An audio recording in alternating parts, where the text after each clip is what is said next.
O transtorno do espectro do autismo é uma condição que afeta a forma como as pessoas se comportam, socializam e se comunicam com os outros. Atinge cerca de 1% da população do planeta, segundo a Organização Mundial da Saúde. E de acordo com o estudo do Centro de Controle e Prevenção de Doenças dos Estados Unidos, o número de meninos afetados é 4 vezes maior que o de meninas. Mas por que existe tamanha diferença? O autismo é mais comum em homens ou as mulheres autistas são subdiagnosticadas? Mulheres e autismo é o nosso assunto. Entra na roda com a gente. Mas é preciso ter força, é preciso ter raça, é preciso ter gana sempre. Quem traz no corpo a marca Maria, Maria mistura a dor e a alegria. Mas é preciso ter graça, é preciso ter graça, é preciso ter mãe. Sempre quem traz na pele essa marca possui a estranha mania de ter pé na vida. Olá!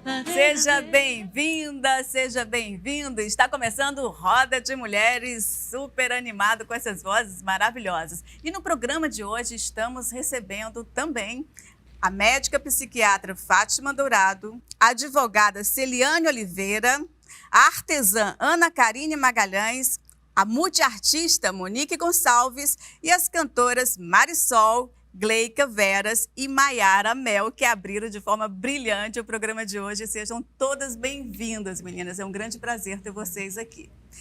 Bom, o autismo é um transtorno que foi descoberto na década de 40, mas ainda existe muitas dúvidas com relação ao espectro, principalmente quando se fala em autismo feminino. Então, gostaria de começar essa nossa conversa aqui perguntando para a doutora Fátima quais são as características do autismo em mulheres. Bom, primeiro agradecer, né, por estar participando dessa roda maravilhosa de mulheres, com mulheres tão extraordinárias e, assim, na realidade você tem toda a razão. Inicialmente, ainda hoje tem muita gente que diz que o autismo é azul, né? Uma vez que quando ele foi descoberto em 1943 pelo Leo Kanner, a primeira vez que se falou nessa nova entidade, ele fez uma pesquisa, ele mostrou para o mundo o relato de casos de 11 meninos, todos homens, né? E, de fato, até há pouco tempo, se achava que o autismo era um problema, uma condição humana predominantemente masculina. E, de fato, as estatísticas ainda trazem isso. Mas o que se revelou que tanto na clínica, como eu estou há 30 anos me dedicando ao autismo, como no mundo todo, outros clínicos que também têm expertise na questão do autismo, o que a gente vê é um grande subdiagnóstico no caso das meninas, né? Então, as meninas, pelo fato até do machismo e de nós sermos educadas desde cedo para a gente se comportar adequadamente, para a gente ser boazinha, né? Tem toda aquela questão do machismo mesmo estrutural, as meninas aprendem a mimetizar, né? A mascarar as suas dificuldades e imitar. E também na questão do hiperfoco, muitas vezes elas colecionam pôneis, coisas que são mais adequadas, vamos dizer assim, socialmente. Então, o que a gente sabe hoje é que, apesar de continuar sendo majoritariamente diagnosticado em meninos, as meninas são subdiagnosticadas, é muito comum a gente ter um diagnóstico tardio nas meninas e mulheres, tanto que a ONU já lançou há alguns anos atrás o 2 de abril, né, que é comemorado o Dia do Autismo, dedicado às meninas e meninos, porque as meninas sofrem muito com isso. Muitas delas são diagnosticadas com TDAH, outras com ansiedade e com depressão, e de fato fazem ansiedade e depressão. Eu estou aqui com duas meninas maravilhosas, que são também autistas, elas depois vão poder falar disso.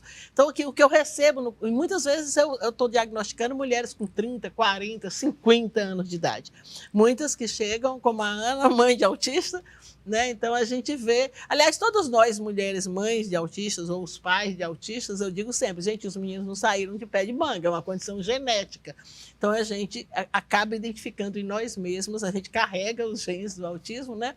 Algumas das características comuns a essa condição. Eu, por exemplo, tenho uma hipersensibilidade sensorial, que se tiver alguém comendo perto de mim, mastigando, eu já vou ficando irritada. Então, muitas vezes, isso é uma questão importante, eu quero lhe parabenizar por esse tema, porque eu pego meninas muito cedo já com depressão, às vezes com ideação suicida, porque elas se sentem diferentes, elas me dizem que se sentem como se fosse um ET. Elas dizem, eu não sei o que me falta. A gente estava conversando um pouco isso antes de entrar, né, que elas não se sentem como se fosse parte desse mundo. Eu vejo que às vezes são vítimas de bullying na escola. Na hora do recreio, muitas que têm autismo leve, né, vão para a biblioteca, vão pesquisar, né, porque não conseguem acompanhar o ritmo da brincadeira, das fofocas, enfim. Então, essa é uma condição. Então, é preciso acabar com o mito de que o autismo é azul. O autismo não é azul, o autismo é de todas as cores. É muito grande o número de meninas e mulheres que estão sofrendo nesse momento, nas escolas, em casa, porque não estão recebendo o suporte, os apoios necessários para que elas possam dizer a que vieram nesse mundo, né? E também uma outra coisa importante, que é a questão da sexualidade, das identidades de gênero. Quanto mais cedo essa criança começa a receber os suportes, principalmente na questão da comunicação, da fala, começa a ser a questão sensorial, que é outra questão que só recentemente se está dando a devida importância. Eu vejo crianças que às vezes têm uma inteligência maior do que os colegas, que às vezes largam a escola porque não recebem. Então, as crianças é uma que a gente chama de deficiência invisível, né? Porque se uma pessoa ela tem um problema de locomoção, todo mundo sabe que ela precisa de uma cadeira de roda, todo mundo sabe que precisa de rampa. E as rampas que os autistas precisam, as adaptações, não são estruturais, vamos dizer, nesse sentido. Muitas vezes é uma lâmpada que você precisa modificar, é uma cor de um ambiente, é falar mais baixo, é uma dieta sensorial que vai fazer com que aquela pessoa possa se sentir melhor e ela possa aprender mais na escola. Então, é preciso mudanças urgentes, né? Mudanças atitudinais, elaboração de suporte para que essas pessoas, desde a mais tenra infância, elas possam receber o suporte necessário para que elas possam... Como é que a gente percebe que aquela pessoa ela pode ser uma candidata a ter esse autismo? Olha, eu digo sempre que a gente já poderia diagnosticar uma pessoa autismo, talvez até no berçário, para nós que temos expertise no assunto. Por quê? As pessoas neurotípicas, nós temos uma diferença da nossa espécie para as outras, é que a gente teve um grande desenvolvimento no que a gente chama de cérebro social. O que é cérebro social? São todas as estruturas neurais e as conexões neurais que são responsáveis pela nossa interação social, para a gente prestar atenção no que acontece na mente da outra pessoa. Então, pessoas não autistas, elas têm acesso, a gente não tem um acesso, a gente não entra na mente da outra pessoa, mas pelo jeito que você está olhando, pelo jeito que você se comporta, pelo teu movimento corporal e facial, eu posso imaginar o que você está achando do que eu estou dizendo nesse momento. Então, pessoas não autistas são assim. Pessoas autistas, elas podem até ser superdotadas do ponto de vista cognitivo, da inteligência, do ponto de vista intelectual. Mas todas elas têm a grande maioria tem dificuldade no que a gente chama de teoria da mente, né? De perceber o que está acontecendo na mente da outra pessoa.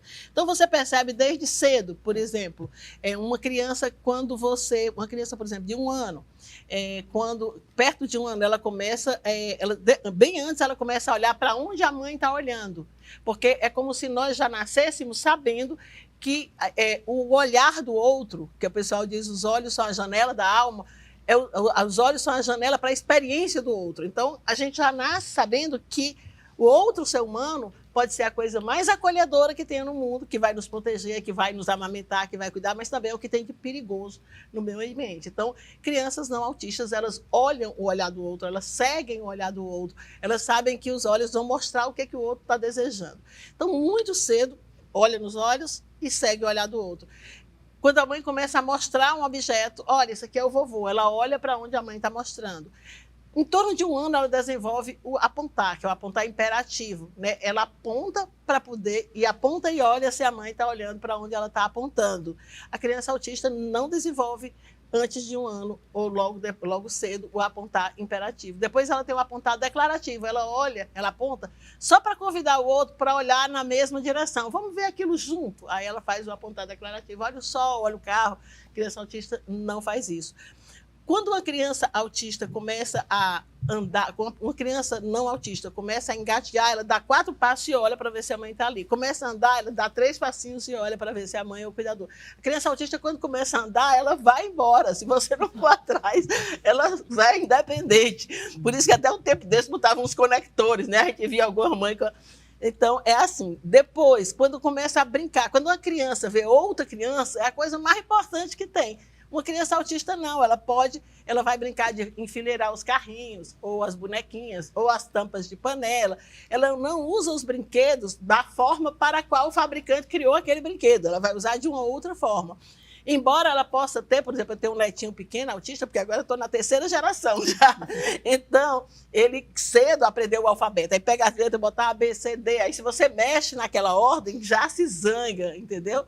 Então vê se a criança gosta de enfileirar, de empilhar, se não olha nos olhos das pessoas, se quando vê outras crianças, ela não se interessa, não se empolga, se ela brinca sozinho, mesmo num ambiente que também está cheio de criança, né? Muitas vezes elas têm esse... Já é um alerta aí, né? Já é um alerta. Só para você ter uma noção, e muitas vezes a pessoa diz, tem que tirar a criança daquele hiperfoco, do que ela gosta, da tela. Hoje em dia tem os outros preconceitos. Então, eu atendi um rapaz há algum tempo, não vou dizer aqui o nome dele, mas foi muito interessante. Ele chegou com a esposa, o filhinho autista. Eu disse, meu filho, você está tão bem, você está ganhando bem? Ele, doutora, o que é ganhar bem para a senhora? Porque ele não sai do quarto, ele terminou ciência da computação online, e eu sabia que ele estava ganhando bem. Eu disse, o que é bem para a senhora? Eu digo, eu não sei, mas vamos supor que tu esteja ganhando 10 mil, eu vou achar que tu está ganhando muito bem. Não, doutora, quando o mês está muito ruim, eu faço 40. Eu digo, tá, mata de inveja. Ele disse, não, o problema é porque eu não saio da frente do computador, é o meu hiperfoco, e o meu hiperfoco mesmo agora é segurança de dados. Então, os meus maiores clientes são as multinacionais e os maiores bancos do Brasil. 4 meses depois ele voltou, ele também participa do grupo Neurodivergência. Doutor, eu saí da multinacional, abri minha própria empresa de segurança da informação e eu só contrato autista. Aí ele já mandou 3 funcionários dele para trabalhar para diagnóstico. A minha nora, que é minha assistente, disse, ei, tu ganha quanto? O funcionário dele, 30, o outro, 18. Ela disse, como é que vai para trabalhar lá? Ele tem que ser autista. Então, assim, o que é que eu quero dizer? Muitas vezes, o que é um hiperfoco de interesse, né? Às vezes, aquilo, no lugar de você tirar, que alguns terapeutas tem que tirar isso, ele tem que ficar numa coisa. Muitas vezes, aquele hiperfoco, ele pode ser uma motivação, uma alegria. É o que está ajudando para poder no você desenvolvimento. Dar um sentido para a sua vida, né? Porque, de resto, Ana, nenhum de nós tem todas as inteligências. A gente teve 3 momentos na história do autismo, né? O primeiro momento que só os médicos falavam, então é um transtorno grave, não sei o quê. O segundo momento da onda do feminismo foi quando eu entrei, que a gente criou aqui há 30 anos a Casa da Esperança, porque eu era médica e mãe, não tinha para onde levar meus filhos. Na década de 90, que Exatamente. inclusive foi um período que era totalmente desconhecido. Não tinha nada. Aqui. A mesma coisa, a Lorna Wing, na Inglaterra, virou uma das maiores autoridades do mundo. Que foi um ato de amor também. Né? Eu queria até que você falasse um pouco sobre a criação, que hoje é referência também. Isso, mas você vê que nesse segundo momento foram as mães de autistas que foram à luta para ter mais inclusão para os seus filhos, né? Então foi o segundo protagonismo, vamos dizer assim, das mulheres. Parabenizo aqui pelas mulheres e o autismo do seu programa. Mas hoje nós estamos vivendo uma terceira onda, onde os autistas estão falando de si, né? Estão defendendo o autismo como neurodiversidade, ou seja, o autismo é uma condição humana, não é que não tenha cura, é uma condição humana permanente, né? E que não tem só problemas que lhe caracterizam. Autistas também têm coisas que muitos autistas fazem que um neurotípico não consegue fazer. Pois eu quero ouvir agora a Celiane, que foi diagnosticada. Vamos ouvir a Celiane e vamos ver o autismo como parte da diversidade humana, da neurodiversidade. É isso. Você foi diagnosticada ano passado, não é isso? Sim. Como é que foi como é que você recebeu esse diagnóstico? Para mim foi um grande alívio. Eu já vinha desconfiando disso há algum tempo, conversando com uma prima também, que depois foi diagnosticada, né? E a gente diz, às vezes eu acho que eu sou autista por causa disso. Também, aí eu vamos... Tal. E aí, nessas conversas com amigos, com uma amiga que era psicóloga, ela começou a postar conteúdo sobre autismo e tal. Eu digo, cara, eu sou autista. E aí, não, mas não é possível. Eu sou. Eu vou logo procurar.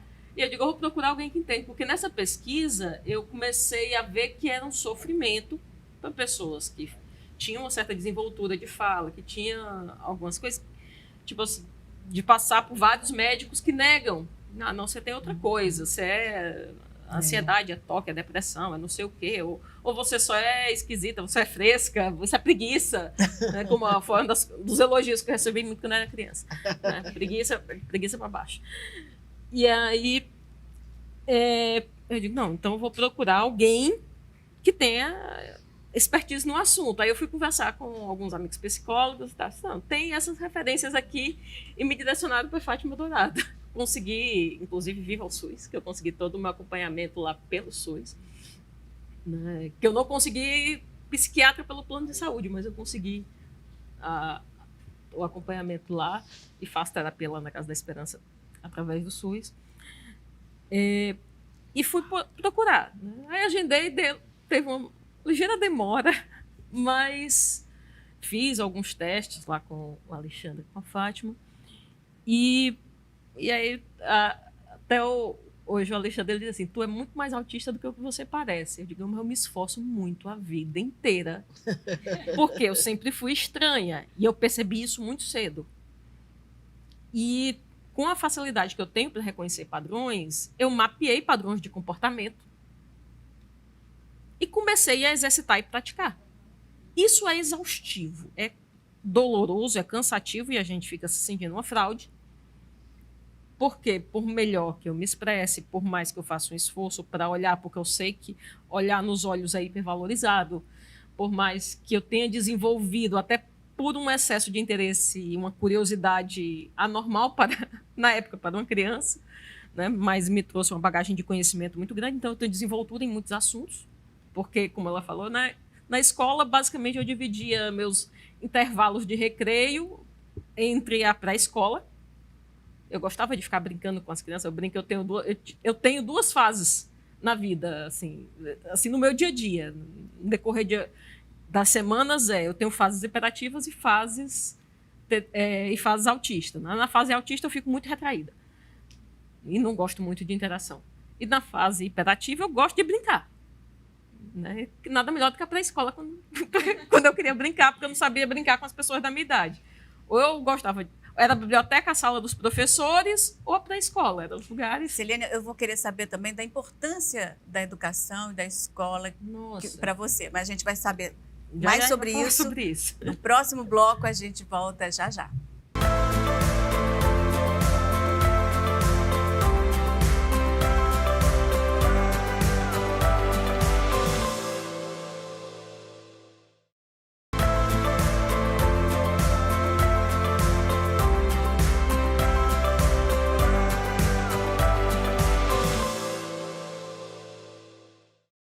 Estamos de volta com Roda de Mulheres falando sobre autismo. E você vai ver agora uma matéria sobre o aumento dos casos de autismo no mundo. A matéria faz parte de uma série de reportagens para o Jornal da TVC sobre o transtorno do espectro autista. Veja agora a reportagem de Ana Martins e depois voltamos para comentar. O autismo sempre existiu, isso é um fato. Outro dado real é que o transtorno cresce consideravelmente, mais do que qualquer outra condição estudada pelo CDC, órgão dos Estados Unidos para controle e prevenção de doenças. Para a gente ter uma ideia desse aumento, há 2 décadas a incidência era de um autista para cada 125 crianças. 6 anos depois, e esse índice quase dobrou. Atualmente, os dados já mostram que a cada 36 crianças, uma é autista. Mas o que pode explicar esse aumento de casos? Mais acessos a diagnósticos, fatores genéticos e ambientais? Essas e outras questões ainda intrigam os estudiosos.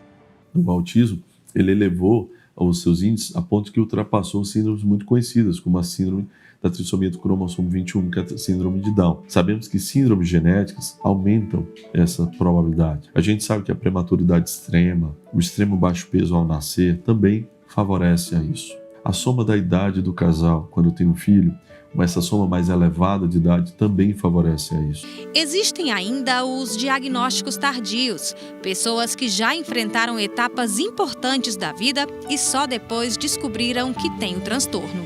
Eu lembro que desde a primeira sessão, com os testes, Quando eu comecei a fazer os testes, eu já percebi que eu era mesmo uma autista, assim, porque eu comecei a conseguir nomear todas as coisas que eu já sentia durante toda a minha vida, mas eu não conseguia lidar com elas diretamente porque eu não sabia o que era, assim, não conseguia sistematizar sozinha, digamos assim.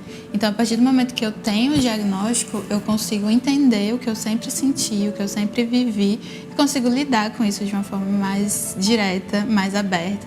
Além de ser também muito mais fácil de explicar para as pessoas também como elas podem lidar comigo, porque eu sempre tive isso das pessoas acharem que eu era muito grossa, ou fazer piadas inapropriadas, às vezes eu não vou conseguir interagir tanto.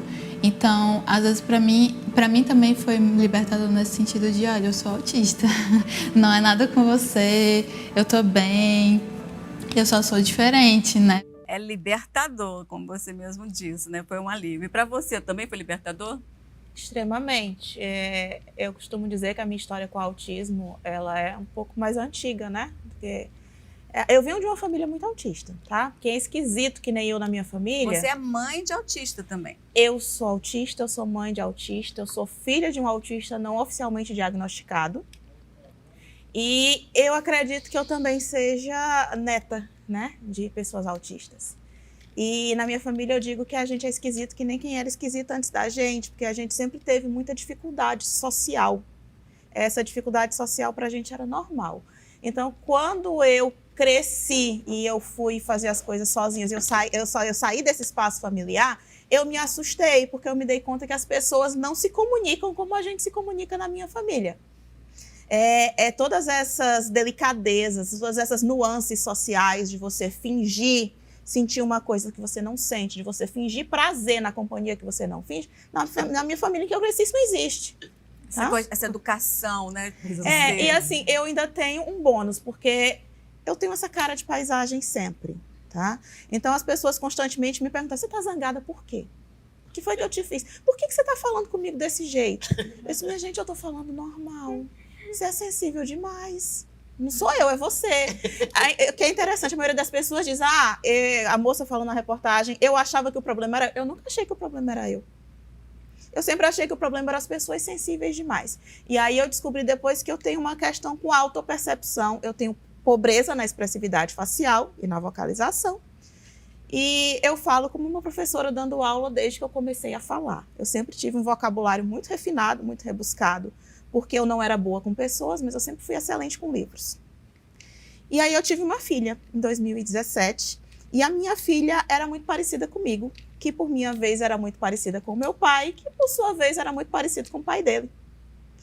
E com 3 anos e meio, a gente encontrou finalmente um profissional que soubesse o que era autismo e começou a guiar.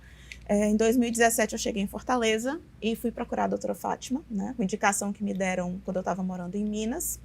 Ou seja, você foi descobrir isso já... A minha filha recebeu o diagnóstico... diagnóstico... Depois de ser através da sua filha. A minha filha recebeu o diagnóstico com 4 anos e meio, oficialmente. Para você era super normal, super tranquilo. Sim, porque eu cresci numa família neurodivergente, né? Eu cresci numa família que tem um comportamento social diferente do que a maioria das pessoas tem. A gente sempre foi muito serial killer, como o Alexandre Costa gosta de brincar. Se eu penso, eu falo. Eu não vejo sentido para que você tente adivinhar o que eu penso, porque, para mim, isso é absurdo. Qual o sentido que faz eu esperar que as pessoas adivinhem o que eu penso se elas não estão na minha cabeça? Eu recebi o diagnóstico, eu fui numa consulta da Mariana, minha filha na época com 5 anos. E no final da consulta, a doutora Fátima me disse, olha, a gente tem um grupo aqui de autistas adultos e eu queria muito que você viesse. E eu disse, mas eu não sou... a Mariana é criança, ela vem fazer... Não, meu bem, é para você. E foi assim que eu recebi meu diagnóstico. Mas eu já vinha estudando, eu já vinha pesquisando muito sobre autismo, porque a primeira coisa que eu vi, a primeira coisa que eu pesquisei foi, é preciso oferecer o máximo possível de estímulo, respeitando a particularidade daquela criança. Então, eu me especializei em ser terapeuta da minha filha. Hoje eu sou a principal terapeuta da Mariana, ela está com 10 anos. E para mim foi uma notícia, é um nome. Se amanhã disserem assim, você não é mais autista, você é qualquer outra coisa, eu vou continuar sendo do jeito que eu sou, é só um nome, tá? Da mesma forma que eu tenho um cabelo escuro, da mesma forma que eu tenho essa cara de jogadora de pôquer, eu sou autista. Muito bem. A Monique, ela é mãe de autista também, né? Como foi essa descoberta? Gente, para mim é um prazer estar aqui. É um mundo que está se abrindo aqui na minha frente, né? Eu sou uma recente mãe, assim, de autista. Eu já tenho 2 filhos. Uma já tem 19 e o do meio tem 13 e o meu pequenininho que tem 4 anos. Mas eu notei uma diferença muito grande desde a gestação. Tinha momentos que o meu filho, que tem TEA, ele mexia na barriga em momentos específicos e eu achava estranho porque ele não mexia tanto quanto os outros. E eu achava aquilo ali já... Daí, depois que eu soube do diagnóstico, né, eu associei a essa questão desde o ventre. Mas eu fui percebendo quando ele ia se alimentar, as comidas que ele não comia, quando eu chamava ele não atendia. Mas ele sempre foi assim, muito desenvolvido, né? Mas regredia também. Ele aprendeu a falar muito cedo, ele andou muito cedo, ele chamava papai, mamãe, cantava e depois parou. E aí eu comecei a achar estranho aquilo. E eu conversei com o meu esposo, o pai dele, e a gente resolveu levar para ver, né, essas questões e tal. E a gente recebeu, a princípio, né, foi com uma fono, né, uma psicopedagoga, a princípio, e elas disseram, olha, a gente não pode diagnosticar, mas a gente vai escrever aqui, fez todo um processo, né, pontuando todas as questões que elas viam, né, da criança, e a gente levou para a neuro. E lá foi diagnosticado, ele tinha mais ou menos 2 anos, né, foi diagnosticado, a gente fez todos os exames, né, exame auditivo, enfim, e aí ele foi diagnosticado. Então, assim, é um processo que, ouvindo vocês falarem, eu me pergunto também se os pais, eles não precisam, ou eles precisam, também passar por essa avaliação, né? Porque, às vezes, eles podem ser também não saber, né? Existe um preconceito muito grande, né, nas famílias, e, às vezes, a pessoa fala querendo ajudar, mas, às vezes, não ajuda, né? Não, isso vai passar... Ou, é leve, né? E eu tenho amigas também que têm filhos autistas, como a Karina Tavares, ela diz, gente, essa história de leve, não existe leve. A gente enfrentando o mundo é difícil, né? Enfrentar o preconceito é difícil. Então, nesse momento, a gente sabe que tem coisas específicas, né, dentro do autismo que dificultam mais. Mas dizer que é leve, enfrentar a sociedade com preconceito, não é. E a sociedade, nesse momento, ela é muito importante como acolhimento, como suporte, como apoio. A escola, ele estava falando sobre a questão da educação, né? Você falando Sim. que era muito importante essa questão para o autista. Eu gostaria que você comentasse mais sobre isso. Vamos lá. Eu tive uma facilidade muito grande, e eu digo que foi uma grande vantagem, que é a capacidade de aprendizagem e a curiosidade que eu tinha quando era criança. Então já era um problema aí, porque eu aprendia muito mais rápido. É uma condição minha, não estou dizendo que todas as pessoas autistas são assim. Algumas são, né? Outras não, enfim. Cada um tem o seu processo. Só que, por outro lado, eu sempre tive uma dificuldade muito grande. A começar a disfunção executiva. Para que eu vou fazer dever de casa e trabalho se eu já aprendi e eu tiro 10? Ah, não, mas a prova ela só vale 8. Esses 2 pontos são do trabalho. Então, 8 tá bom. Aí eu tenho que fazer um trabalho de grupo, eu não consigo interagir com essas pessoas da minha idade. Eu não conseguia, e eu nem conseguia dar nome. Eu demorei muito para dar nome para as coisas que eu sinto, ou para a maneira de ser. Eu tive que estudar acupuntura, eu tive que estudar algumas correntes de psicologia, eu tive que estudar um monte de coisa eu interpreto tudo que eu sinto a partir do que eu sei. Ele não é um processo de dentro para fora, é um processo de fora para dentro. Então, nomear o que eu sinto é muito difícil. E aí, toda essa dificuldade na escola, um monte de... a dificuldade, para mim, não foi nota, né? Mas eram as práticas, a convivência. É você ter que seguir aquele ritmo. É o protocolo, é ter um horário, é não poder estudar e ler o que eu gosto. Se bem que às vezes eu fazia isso mesmo, eu nunca fui um bom exemplo nesse sentido. Se a aula tivesse chata, eu levava qualquer livro, qualquer outra coisa para ler e ficava interessado no meu mundo, porque o que eu pegasse no ar era suficiente para tirar uma boa nota e me virar, né? Mas, assim, por outro lado, a questão sensorial, a questão de integração, tinha um cansaço, uma coisa que eu não sabia explicar. Hoje eu sei, a sobrecarga sensorial, a sobrecarga social, né? Porque das grandes barreiras, como até a Karine falou assim, não, mas lá na minha família a gente se comunica de um jeito, né? Né? Mas no mundo é de outro jeito, né? E enfim, na minha família nem se comunicava muito bem, na verdade. Ana, deixa eu te fazer uma pergunta. Você tem amigas de escola? Não. E eu percebo muito isso em mulheres autistas.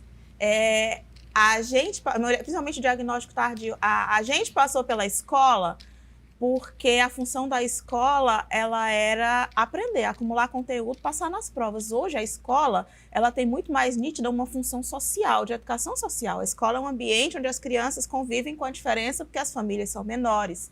Eu não tenho amigas próximas de escola. Eu vim ter amigas próximas que entendiam as minhas dificuldades e lidavam comigo na primeira graduação que eu fiz, na primeira graduação que eu abandonei. Tá? E eu ainda tenho essas amigas até hoje, mas eu não tenho amigas de escola.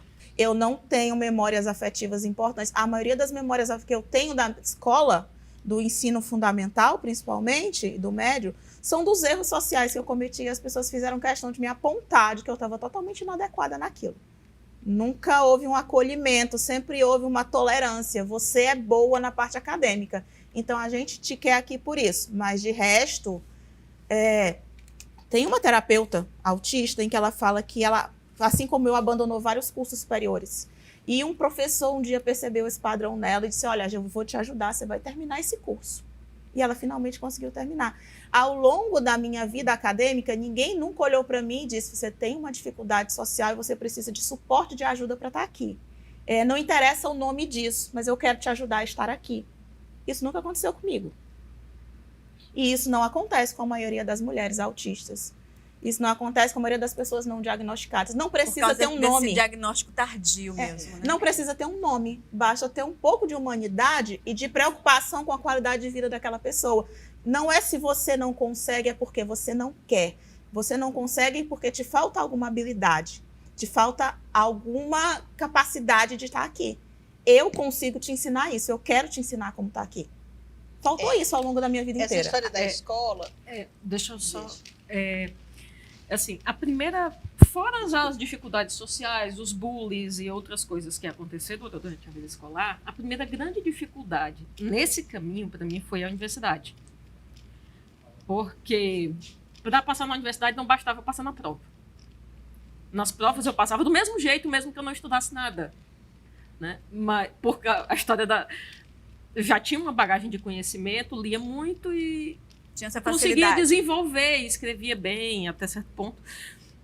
Só que para encerrar a universidade eu tinha que fazer uma monografia. E aí foi a primeira grande dificuldade que eu tive, assim, nesse sentido acadêmico da coisa, operacional, porque eu não consegui fazer. Eu tive uma primeira orientadora e assim, eu terminei a faculdade toda antes do tempo.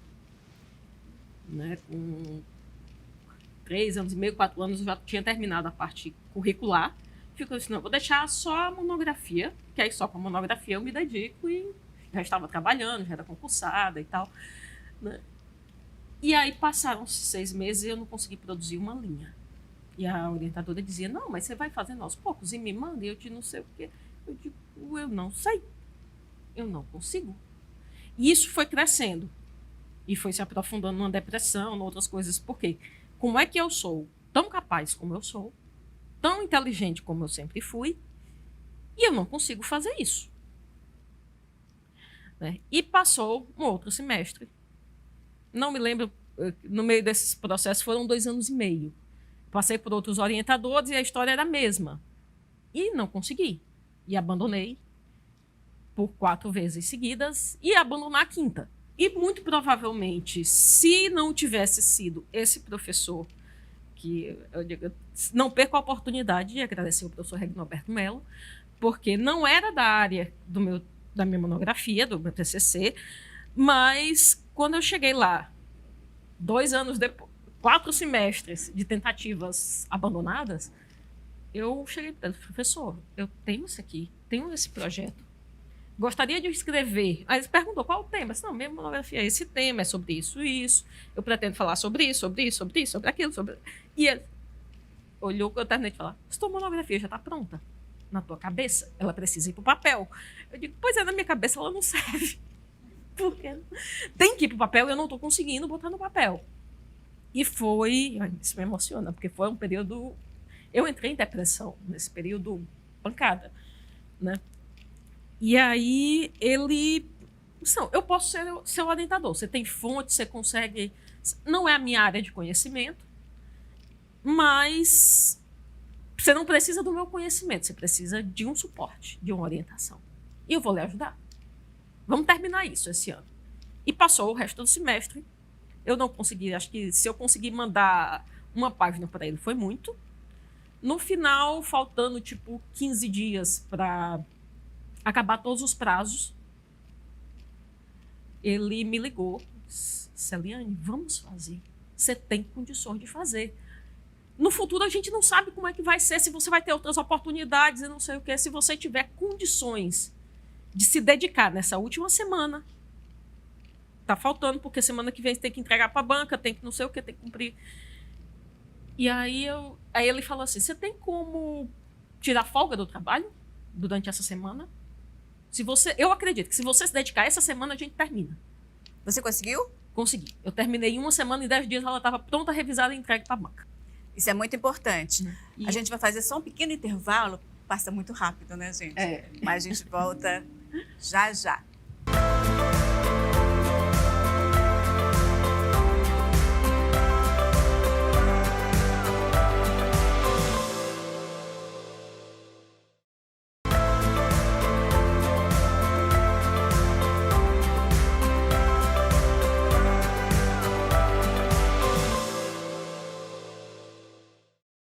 Estamos de volta com o Espaço da Artista.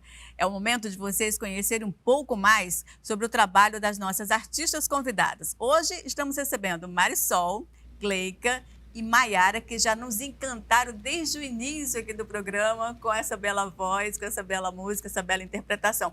Mas eu gostaria que vocês falassem um pouco a respeito. A Marisol, ela tem um trabalho direcionado ao autismo, né, musical, de musicoterapia, né? Gostaria que você falasse também a respeito disso.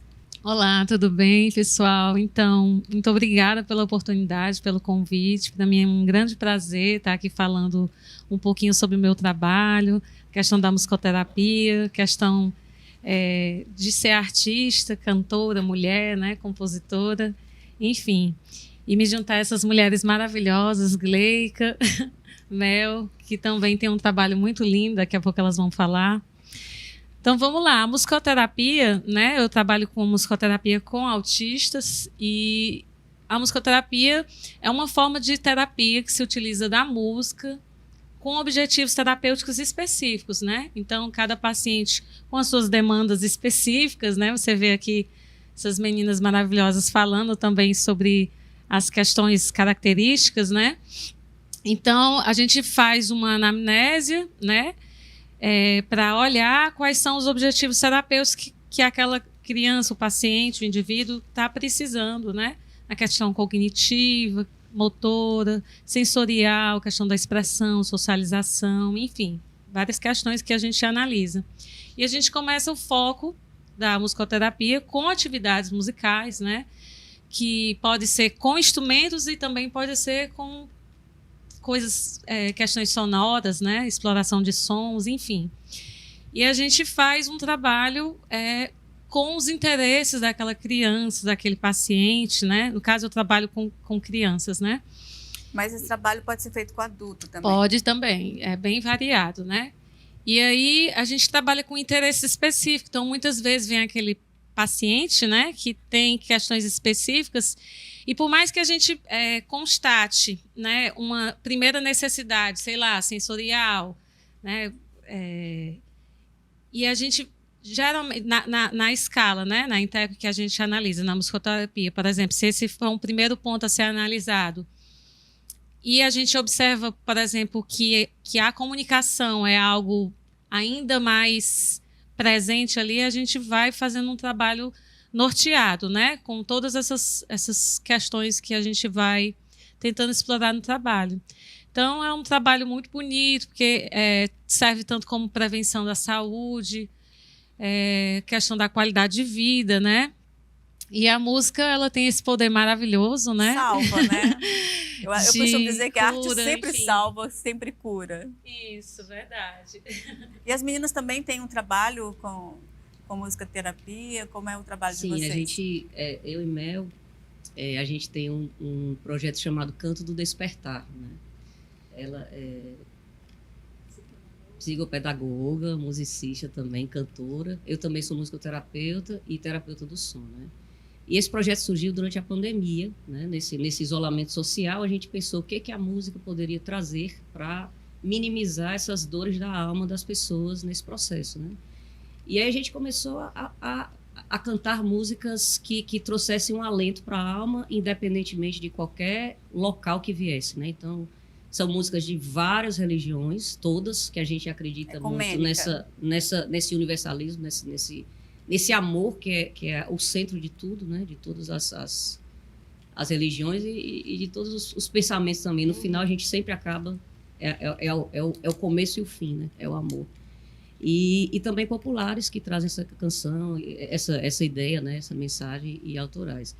O projeto começou assim, e depois, quando passou a pandemia, a gente fez rodas presenciais, né? De canto terapêutico. Mas tem um né? local onde vocês recebem as Sim, pessoas? Onde a gente fica? é no Espaço Holístico Sarasvati, né? Que é na Maraponga, Parangaba. Pode dizer o endereço? Pode, deve. Rua Grécia 251, né?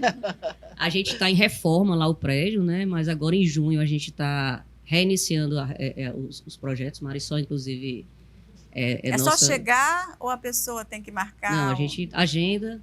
Teu telefone não. Sim, a gente pode deixar o contato, né? 85 999 35 1106.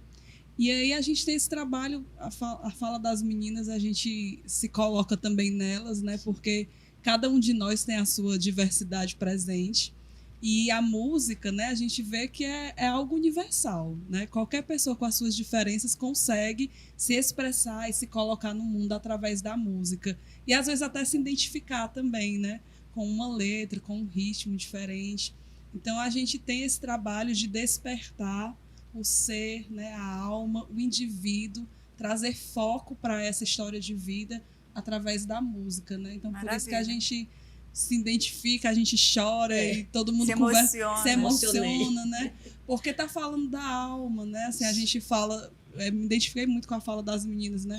São termos, né? São nomenclaturas, são formas de abordagem no livro, é terapêutica, é teorias, mas na verdade são indivíduos, né? São pessoas. E é tão né? rico essa diversidade, né? É tão plural, é tão bonito e assim, é o ser humano, nós somos diversos, nós somos diferentes, ninguém é igual a ninguém. Eu acho que isso que é o importante, isso é que é bonito, né? Exatamente. Então lá no nosso espaço a gente tem essa abertura de trabalhar tanto a parte social, né, porque a gente tem esses grupos terapêuticos, mas a gente também trabalha o emocional, o espiritual, e hoje, né, com a Marisol se juntando com a gente, Gleica também é musicoterapeuta. Então, são muitas abordagens, tudo para poder dar foco a esse ser, para que ele consiga se expressar e ser o melhor possível dentro daquilo que ele já é, né? Então, a gente olhar para o outro e dizer assim, poxa, como é bonito você ser do jeito que você é. E como é bom eu também poder ser do jeito que eu sou.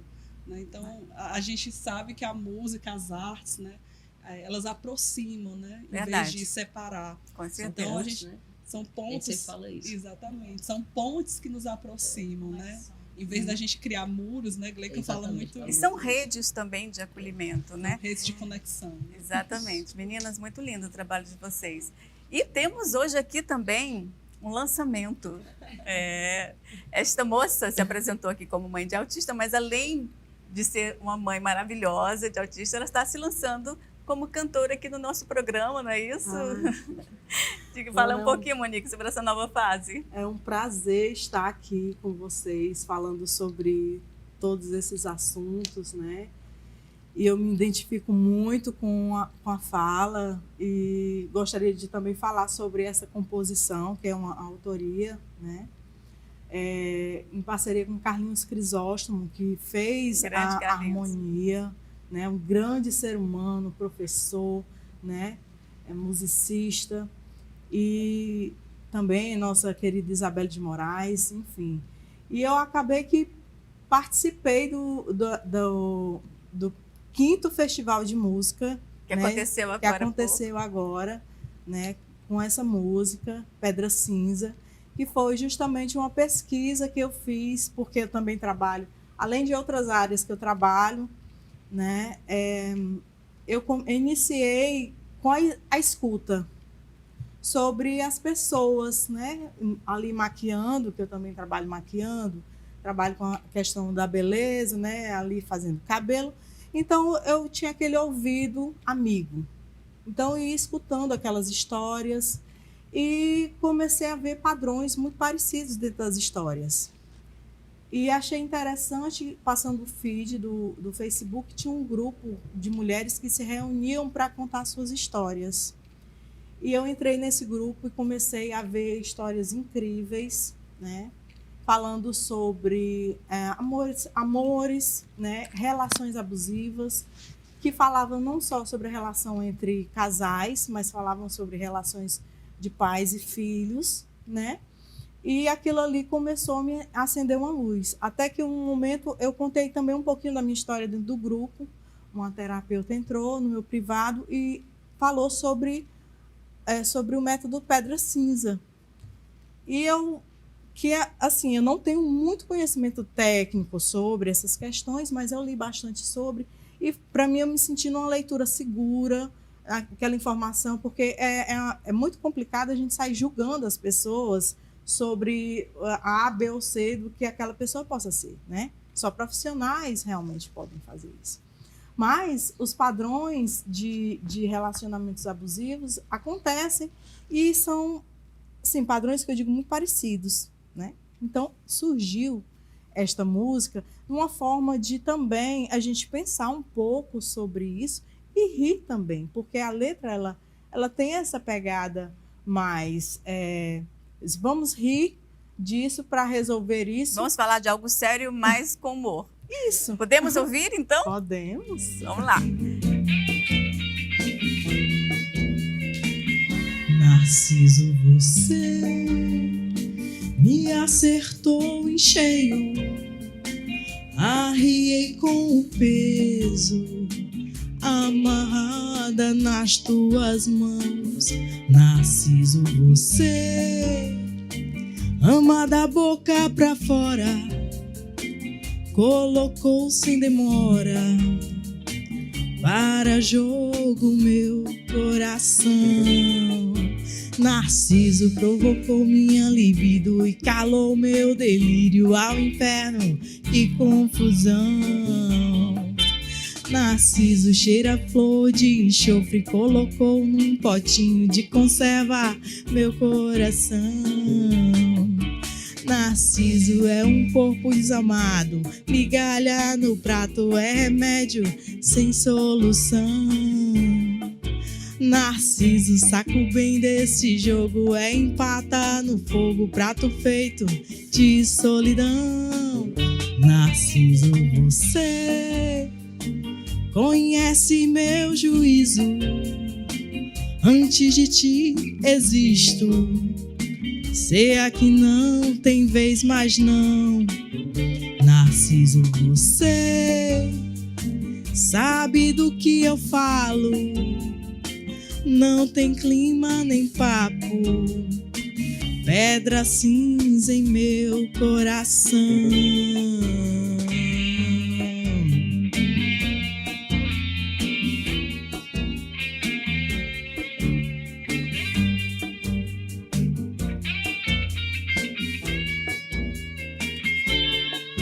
Narciso, saco bem desse jogo é empatar no fogo, prato feito de solidão.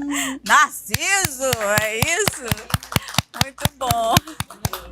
Parabéns, Monique. Um pouquinho mais sobre isso, não era uma relação.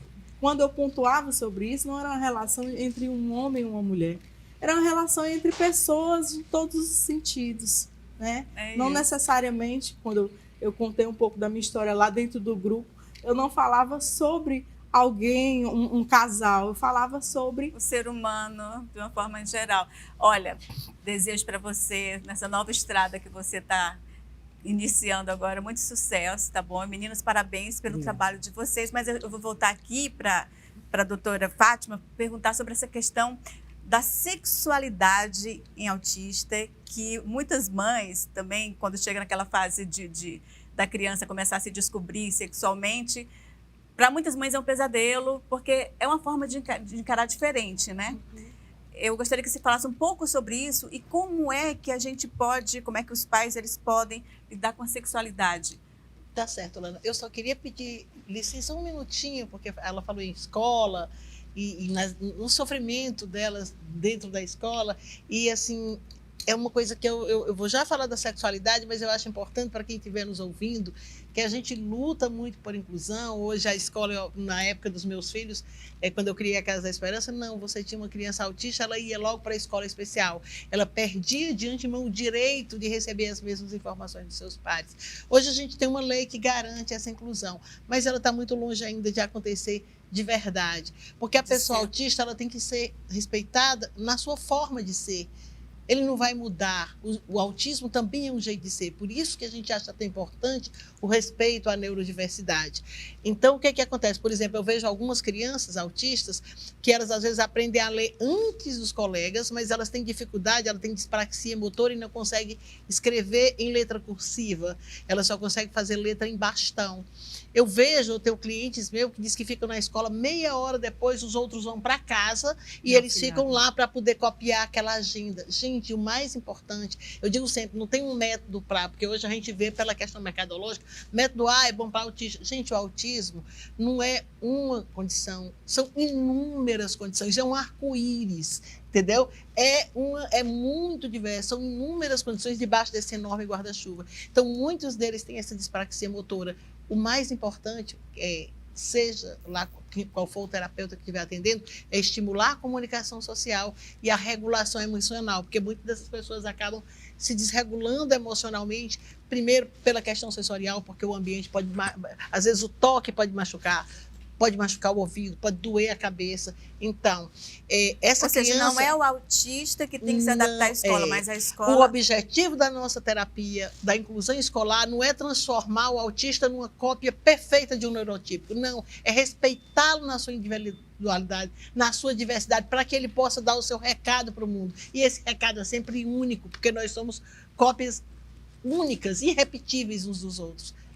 Se Deus quis que nós fôssemos diferentes uns dos outros, Ele é mais sabido do que nós, então a gente não tem que querer a mesmice. Então, a gente vai para um congresso médico ou qualquer congresso, se tem uma coisa importante, a gente tira um print, eu vou concluir, a gente tira um print e leva para casa para a gente estudar. O autista também deve ter direito, eu estou vendo uma versão hoje muito grande da tecnologia, e também eu queria colocar isso. Gente, não é pegar um tablet e entregar para uma criança para ela se virar sozinha, não. Mas os tablets, a tecnologia também pode ser muito importante no desenvolvimento da linguagem e no desenvolvimento também da cognição daquela criança, desde que usado da forma adequada. Isso é super importante. Então, a escola respeitar aquela criança. O mais importante é que ela aprenda a ler e escrever, é que ela aprenda o conteúdo. Não é que ela escreva igual às outras, até porque hoje não é exigido mais em nenhum emprego que a pessoa tenha uma caligrafia boa, nem nos cartórios, onde antigamente isso, hoje é tudo digitalizado. Então, às vezes, a escola está preparando a criança para um mundo que não existe mais. Então, vamos ajudar essa criança a se desenvolver cognitivamente. Ok, sexualidade. o autismo é de todas as cores. É muito mais frequente o número de pessoas LGBTs entre a população autista. Meninas, nascidas mulheres que transicionam, que são pessoas trans, não binárias, ou que viram meninos trans, é extremamente comum, e hoje a gente sabe que a neurociência está explicando isso. Aquela pessoa já nasce com modificações no córtex, onde ela se sente no corpo errado. Então, eu queria dizer que é importante a gente reconhecer, não só diagnosticar, mas acolher essas pessoas nas suas diferenças, entendeu? Porque é muito difícil, eu vejo, que eu tenho clientes, às vezes, você ser autista e trans, às vezes numa família extremamente conservadora, que diz que aquilo é coisa do demônio. Então, acolher essas pessoas, você pode ser, cada uma delas, às vezes, tem um recado único, insubstituível para dar para o mundo. Então, vamos abraçar as diferenças, não significa não cuidar, dar suporte. Outra coisa, então falam, fulano é leve, moderado e grave. Não, são infinitas as condições de autistas. E a partir do DSM-4, a partir do DSM-5, a partir do CID-11, a gente saiu daquelas categorias, que eram 5 categorias de autismo. Hoje é uma visão dimensional. Então, cada autista é diferente um do outro.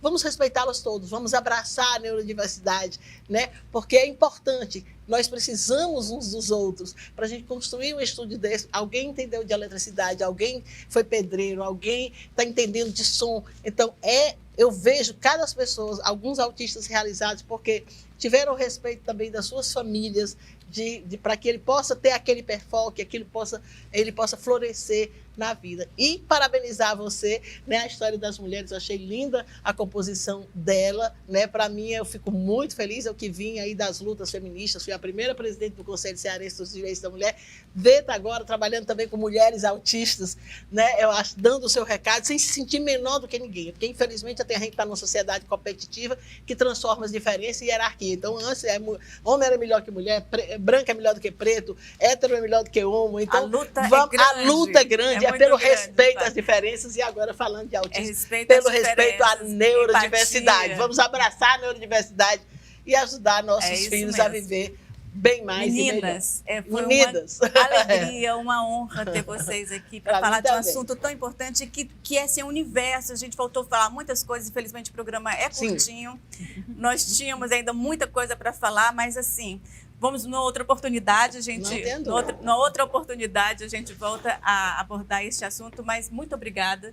Eu acredito que quem está nos assistindo já pôde aproveitar bastante dessa nossa conversa. E a gente volta na próxima semana. Não deixe de nos acompanhar nas redes sociais. A gente se vê na próxima semana. Até lá. Deixa eu cantar a vida, ousar partida, singrar o mar no vendaval, o sonho a me guiar. Deixa eu cantar a vida, voraz, sentida,